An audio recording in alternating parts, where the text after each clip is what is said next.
I'm never okay. Well, let me First, feel free to, sorry. yeah. Yeah. So yeah, you were just asking me, you were kind of presenting the series, and you mentioned that a lot of the other artists that you're talking to are folks that are currently living under regimes that are quite authoritarian, Hmm. and it's cool that you're including that to to encompass artists here in the US too now because of everything that's been going on. Yeah. Um, and I'm happy to talk about what my experience has been Yeah. like around these things. I think an important caveat is that um, I'm really not I'm really not a person who's like directly on the front lines of being um, uh, like experiencing the brunt of the harm that's being caused in the country right now. Yes. I mean, I don't know everything, but for everything I can tell right now is that I'm in a pretty privileged position because I'm not like a native Spanish speaker and I don't, I'm not a brown or a black person. Yeah. So, Yeah. so my experience is it could like the caveat is it could very well be shaped by the things that I say, you Yeah. know. Yeah. Let's start off because we're taping, and again I'll do my best to work the editing Yeah. magic that I have yet to obtain. But I want to introduce you. You know, Yeah. it's, Erich Huffaker from Orchestra Gold. You're the main man, majordomo, centrifugal force. How would you describe yourself? I would say me and Mariama founded the band together. So the band is really formed around our partnership. And Mariama is from Mali, West Africa, Mhm. and her and I create a lot of the music together. Um, yeah. Yeah. And we met a few years ago at Tree Fort, and I believe did I interview you before you came to town? Is that right? And then did a preview, I think. Yeah. For the And last album, Medicine. yeah. And it Hmm. went really well, and I really felt a real connection with you. And Hmm. I apologize again for kind of dropping the ball over the last few years. Just it's been yeah, one thing after another. But again, I really am drawn, and attracted to your the put it this way. Um, there's a certain quality to your music that speaks to I guess you could use the word spiritual enrichment, or just the essence of being a human being that isn't ever tainted by any sort of cliche or pretension. Mm. I find to be very pure, Mm. and I've always admired about you and your music and your records. So I love talking with you, and I'm really thank you for making the time to talk with me again. Thank you. Thank you, Kurt. Yeah. And you've been supportive for a long time of us. So I appreciate you, man. And thanks for the kind words. It's being being called, yeah, like pure music. It's just a really beautiful quote. Yeah, yeah. Yeah. I mean, like, there's a lot of bands with a lot of heart out there, and there's a lot of bands who have a lot of heart, but are kind of disconnected from reality in a sense, or they're into it for vanity's sake. Sometimes they get drawn into that because there's a culture, but I never felt that with you guys. And you have it's almost like I perceive you, Orchestra Gold, as more of a family than a band almost. It's like Hmm. this really cool thing you got going on. Hmm. So That's great, man. yeah, Yeah. Thank you. Thank you for sharing that. yeah, of course. So let's just start off because we will be talking about what's happening in the country right now, and just to mention to whoever's watching this right now, you do have an album coming out October 3rd. Um, Mhm.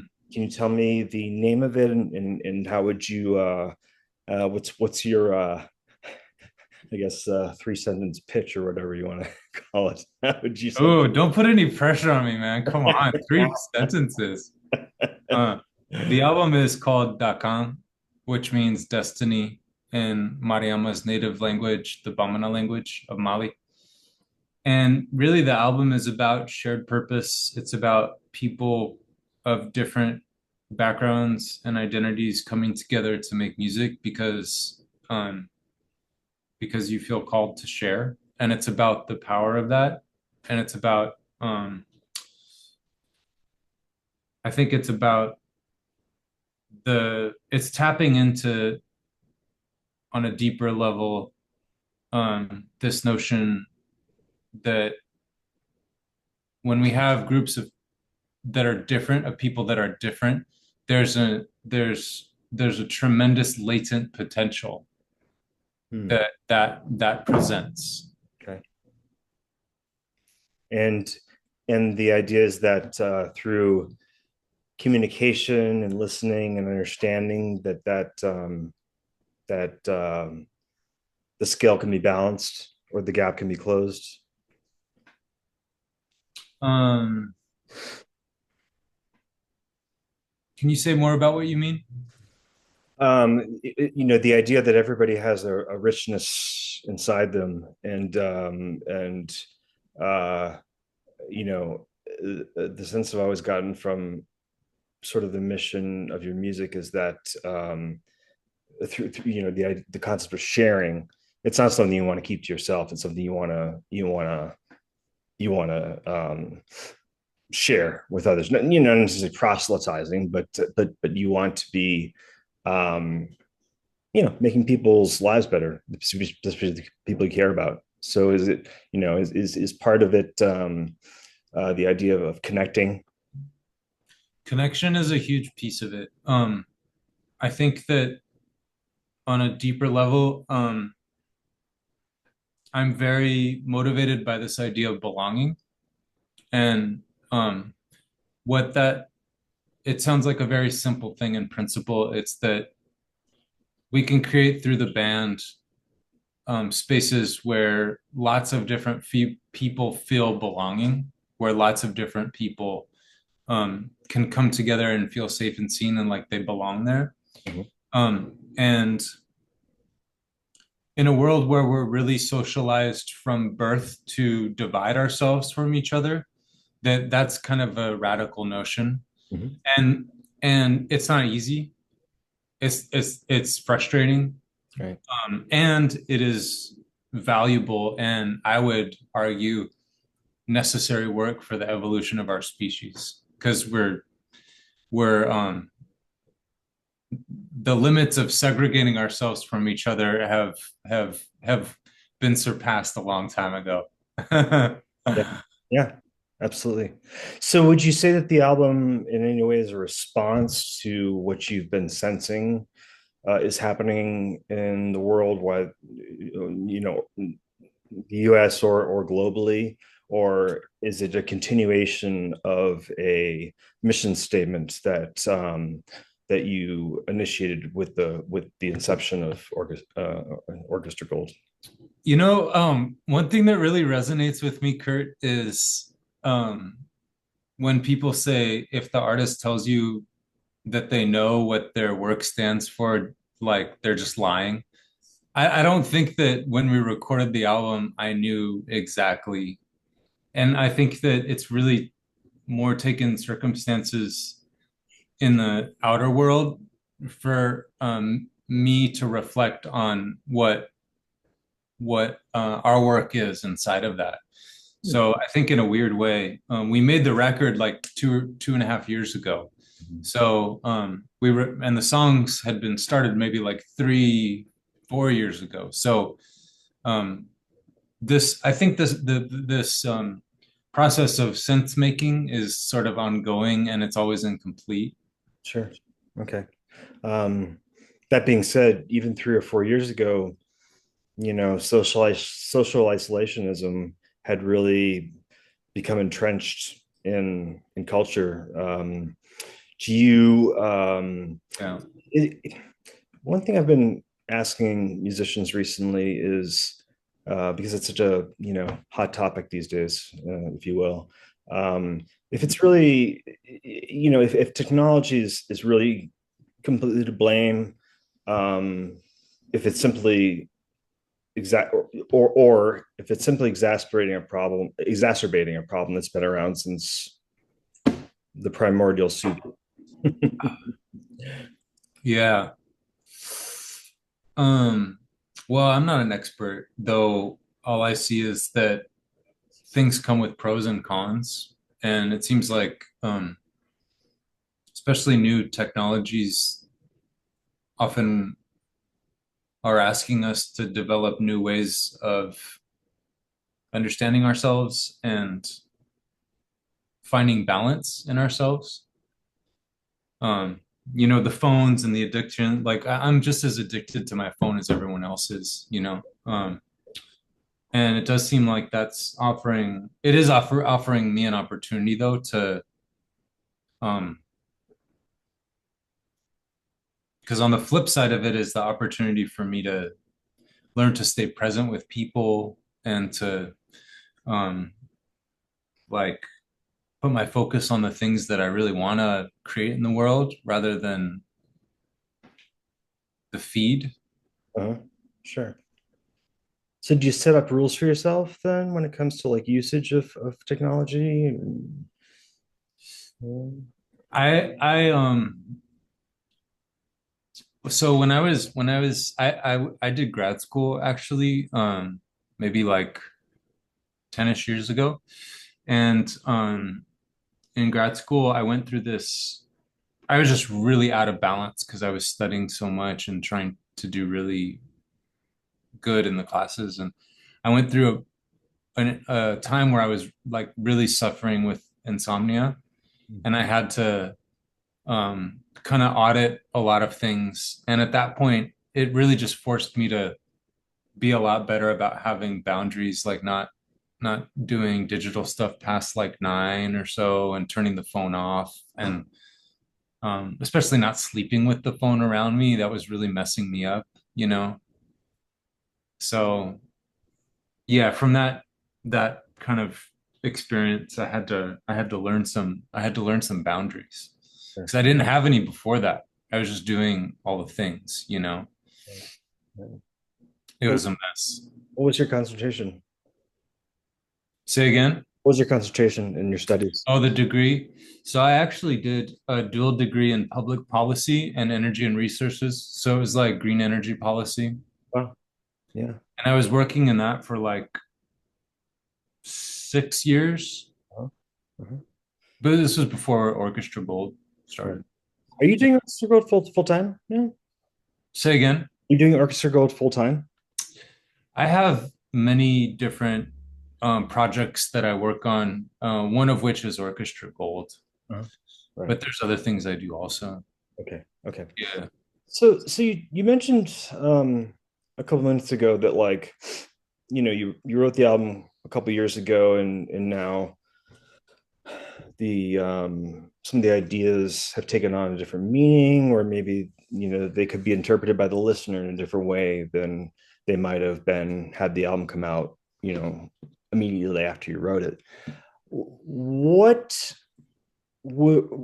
sort of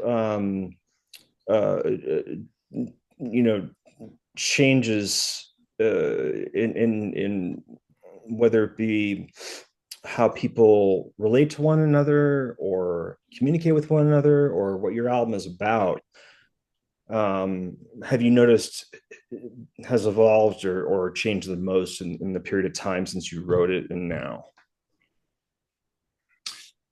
So, like, if I'm understanding correctly, the question is sort of like what societal changes seem the most prevalent since between now and like 4 years ago when we started writing the songs? Yeah, yeah.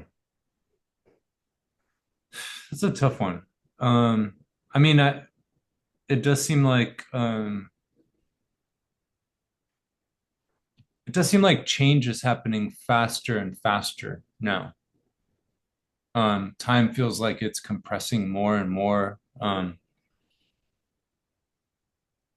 There's this kind of intellectual that I followed, John Powell, and he wrote a book called Othering, Belonging Without Othering, which is where a lot of that belonging stuff I was talking about comes from. Uh-huh. And Okay. one interesting thing that he talks about a lot is that a lot of the a lot of the pressure that society is under is really from just this increased pace of change and an inability, like our psyches only have the ability to process so much change. And like change has just been happening so much and so drastically, and it's just ramping up almost exponentially. And that just creates a lot of anxiety for people. And that creates a lot of impetus to like um, try to bring back modes of being that were older and maybe more familiar to certain people, you know? Um, so maybe that's one thing that has shifted a lot. It does seem like there like that pace of change has really like increased a lot, and it seems like things are possible now that may not have even been possible 4 years ago. Sure. Mhm. Mhm. And do you feel like that anxiety is then fueling the fear that is in turn fueling the anger that seems so rampant in, culture and I mean, nothing is like 100% binary, but that explanation resonates with me insofar as I think there's some truth in that, you know. There's probably more to it, but that helps me understand it. And I think that also helps me have empathy for people who are stuck in fear, which I think is really important, you know. Um, right. yeah, I mean, you talk about the rapidity of change over the years. I don't remember the word empathy being so commonly used even 5 years ago as it is now, and that's a bit of a gift. You know, yeah, and it's really become yeah, a yeah, commonly accepted, and I even think understood. Sometimes I hear people mistake empathy for sympathy, which is quite different, but I do think that there's something to that. And it almost seems, if I can kind of give my little spiel for a second here, yeah. the, Please. the 20th century was really about um, kind of the, you know, the human race discovering empathy and learning what empathy means, and then crescendoing into human rights and equality and justice. Hmm. Well, we have Yeah. backlash to that for various reasons, which I don't think can be limited to simple, you know, prejudice. I think it's a combination of factors, including economic inequality and Sure. global climate change, even. Hmm. Hmm. So, as an artist, because I try to talk once a day with an artist, and it's because I really appreciate the sensitivity that artists have and bring to the table. Mm. How are you um, in a world where you do find people who are quite empathetic and you can sense that sometimes now. You can even tell from like a block away, like sometimes you get Hmm. a natural sense. How are you responding and how does it feel emotionally to situations where you're finding um, yourself in a position where there's hostility or you're in San Francisco, right? Bay Area, is that right? Say again, the last part. Are you Bay Area? Bay Area? Yeah, we're in Oakland. Yeah. Yeah. Okay, so Oakland, yeah. So I mean, it seems like that could be next on the list of places where the military gets sent. So I'm just wondering, like, when you go out in the world and you encounter hostility to a degree or a level that maybe it wasn't so overt before, at least, if nothing else, Yeah, yeah, you respond to that emotionally, and how do you feel? How does that make you feel as an artist? What does it make you want to do and respond? And yeah. That's a really, really powerful question. I really liked how you pointed out empathy, because I I feel a lot of truth in what you're saying, and in some ways, it's a truth that we should be talking about more. So I think there is a general deepening of empathy, and I think like in a lot of ways, I wish that we could just frame things in those terms more because like people get really defensive when they think that um like when they think about trans people wanting like their fair share or certain rights or something like that, that triggers certain people, and then it becomes kind of this like uh this war almost, when it's really just like, let's just try to have some empathy for what these people are going for. Like, can we just have a little empathy? And I feel like if we frame things in those terms, like we'd actually get a lot farther than um I'm not going to get on my soapbox too much about the pathologies of progressive folks right now. And I would yeah, consider myself more in that camp than any other, but still there's a lot of things that I think have happened in which our group has kind of set the stage for what's going on right now. And one of those is just framing things in like basic terms like that. Like let's have empathy for people who don't feel like they fit inside this male female binary that we've set up, you know? Like that's really all it's about. It's not a threat to you. It's just empathy, you know? So I really appreciated the way you framed that. yeah. Well, thank you. Sometimes when when I think of what's going on in more simplistic terms, I think of it all boils down to just like, if somebody else is going through pain, that means that it benefits me because I'm not, and it's like it's this zero sum Yeah. kind of mindset that Yeah. you know, Yeah. you talk about capitalism also, but this idea that Yeah. there's only a limited amount of, if you're talking about economics, there's a limited amount of wealth, and if you take money from the middle class and give it to the lower class, then that money is going to be, there's a limited amount that can go around, but along with that, there's a limited amount of empathy, right? And Yeah. Yeah. there's only so much, but it, 100%. Yeah. it's sort of this Yeah. like zero sum mindset. It's like we can lift all ships, right? Yeah, yeah, yeah. What's that? It's incredibly deep how the more I examine both my own thinking around just how I was indoctrinated to see the world in zero-sum games and how that's pervasive in our culture, that's behind so much of our suffering, so much of our suffering and so much of our disagreement, you know. Um, the example that came to my mind, I was thinking about this earlier today, is this Blue Lives Matter or like All Lives Matter thing. That somehow the notion that Black Lives Matter is a threat to you Right. because it's a zero sum game. You either have to be for Black lives or you can't be for these other lives. You cannot be for both of them. That's right. And Right. it's just bullshit, you know? But it's very ingrained into just the way we see the world and the way that politicians on both sides, that's how they frame things, you know? Um, so I it looks like we have a ticking. Yeah, is that are you gonna do that or do you wanna yeah.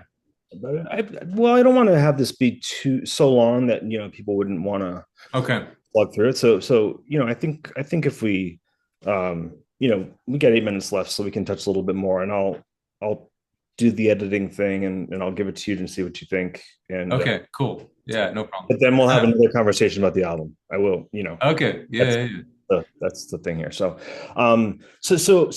the other topic I wanted to address with you, that's very important, is the increasing climate of fear, and especially with Yeah.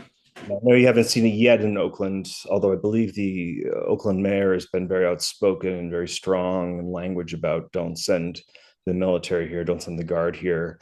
And you have Newsom on your side as well in California. Um, but can you talk about how you process fear and um, and also how it affects you as an artist and I know I'm kind of loading you up with a multi-pronged question here, but Timothy Snyder's book on tyranny. I'm not sure if you've had the opportunity to read that, but Yeah. it's very much about capitulating Yeah. in advance because of fear. Yeah. So what do take that in any direction you'd like to? Yeah. So there's a couple layers to this. Um, so the first is that I'm a pretty privileged person, as I said before, and it may be that that privilege is informing the things that I'm about to say to you. So I just have to recognize that. Um, on the one hand, it's not helpful to pretend that fear doesn't exist and push it away. I think there's value in working with it and learning to work with it in a healthy way, which is learning to integrate it. And sometimes fear is a helpful indicator for us to stay away from certain things, It's also true that like part of the plan is fear. Part of the plan of what they're doing is fear. Like the purpose of all these things, part of it is to just make people afraid because when people are afraid, they're more easy to manipulate. And I think there's a lot of power in learning to work with some of the fear, which is natural, but then learning to put our efforts on creating the world that we want to see.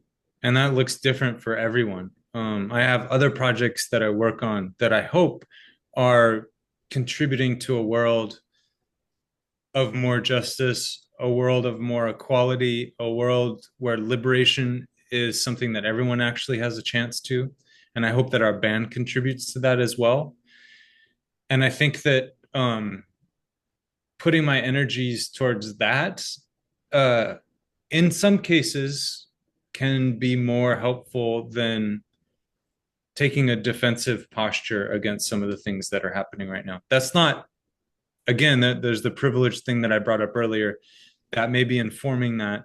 I'm not always saying that I'm not saying we shouldn't take to the streets and protest because that's really powerful too, But aligned action can take many forms. And I think creating alternatives to the system it's very clear that the system now is built on fear, built on scarcity, built on that zero sum thinking you were talking about.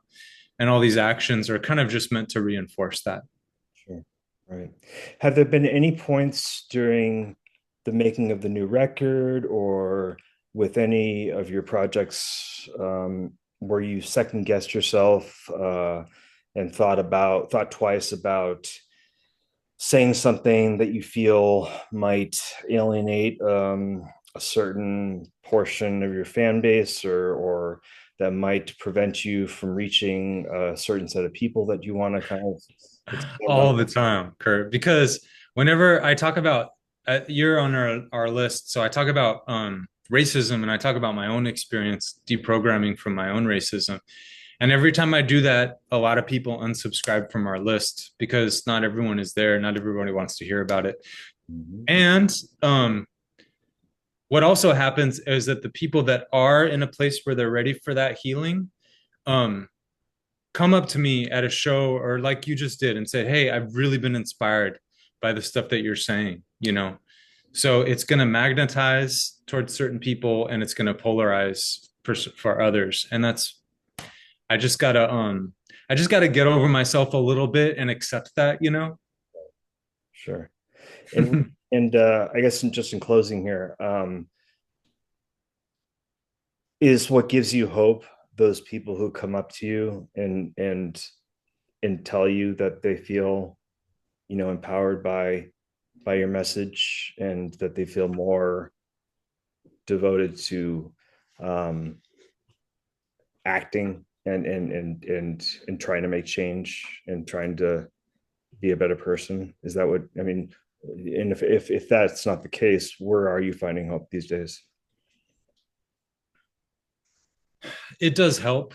It does help. It We don't do work in isolation, right? So it does help to feel like what you're saying is having an impact. And then, especially now with a lot of forms of communication being digital, it's like you send stuff out and you're not really sure. It feels like it can be going into a black hole and you're not really sure what's going on. I mean, I think ultimately it should be coming from a place of where, like, I want to send. I also don't want to just do things to get reactions from people. I want things to be aligned with what my soul is telling me, like on a deep level, you know? Um, and it's kind of a balancing point between those two, I guess. Yeah, goes back to that concept of sharing that you're talking about. Yeah, yeah, yeah, You're, and connection. Yeah. you're more of a person who wants to share and not dictate, you know. Yes, yes. And dictate is very close to the word dictator, isn't it? Yeah. Control. That's right. That's all part of that same playbook. Can you plug? Got a few seconds left. Can you plug some of the groups that you're involved with that you'd like people to look up and potentially get involved in, or Um, and yeah, so for white or white passing folks, a lot of the anti-racism work that I did starts with a group called Aware LA, and they have a seminar that you can do, which is really powerful. I've done it twice myself. It's about kind of deprogramming from some of the racial programming, anti-blackness, anti-brownness that we're given, and coming to a positive identity of ourselves that includes standing up for justice, standing up for liberation, and really healing ourselves. cool. Excellent. Yes. Yeah. And then let's just your website once again, Bandcamp. Yeah. Orchestragold.com. The new album.com is coming out October 3rd. You can pre order the vinyl on there. Our music sounds great on vinyl. And you can